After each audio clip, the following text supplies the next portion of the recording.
கோவையில் ராஜா கைது. கோவை சிவானந்தா காலனியில் வங்கதேச இந்துக்களுக்கு பாதுகாப்பு தேவை என்று போராடிய பாஜக மூத்த தலைவர் ராஜாவை போலீசார் கைது செய்தனர். இந்த போராட்டத்தில் இந்துத்துவ அமைப்புகள், மடாதிபதிகள் உள்ளிட்டோர் பங்கேற்றனர். இந்த போராட்டத்திற்கு போலீசார் அனுமதி மறுத்ததால் அதனை மீறி ஆர்ப்பாட்டம் செய்த ராஜா கைது செய்யப்பட்டார். இதேபோல் தமிழகத்தில் பல இடங்களில் பாஜகவினர் கைது செய்யப்பட்டனர்.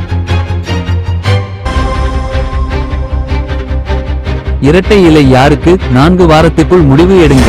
இரட்டை இலை சின்னம் தொடர்பான வழக்கில் 4 வாரங்களில் தேர்தல் ஆணையம் முடிவெடுக்குமாறு ஐகோர்ட் கெடு விதித்துள்ளது. அதிமுகவில் உட்கட்சி பிரச்சனை இருப்பதால் இரட்டை இலை தொடர்பாக முடிவெடுக்க கூடாது என வழக்கு தொடரப்பட்டது. இதன் விசாரணையில் ஓப்ஸ் கருத்துக்களை கேட்ட பிறகே முடிவெடுக்க வேண்டும் என அறிவுறுத்திய நீதிமன்றம் ஆணையத்தின் முடிவை வைத்து வழக்கு முடிவுக்கு கொண்டு வரப்படும் என்றும் கூறியுள்ளது.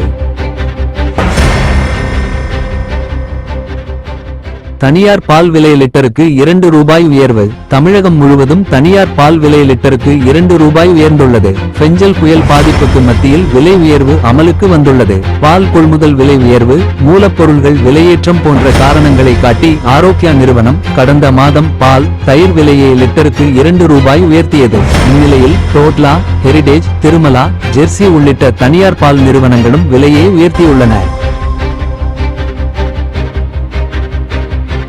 கோட்டை விடுகிறாரா விஜய்? வெள்ளப்பெருக்கால் விழுப்புரம் மாவட்டம் கடும் பாதிப்பை சந்தித்துள்ளது. விஜயின் முதல் அரசியல் மாநாடு நடந்த விக்கிரவாண்டியை சுற்றியுள்ள பகுதிகளும் தண்ணீரில் மூழ்கியுள்ளன. இந்த நேரத்தில் விஜய் அங்கு பாதிக்கப்பட்ட பகுதிகளுக்கு நேரில் சென்று மக்களுக்கு துணையாக நின்று அவர்களது ஆதரவை பெறலாம். ஆனால் நடிகர் என்ற இமேஜ் அவரை களத்தில் இறங்க விடாமல் தயங்க வைப்பதாக அரசியல் விமர்சகர்கள் கூறுகின்றனர்.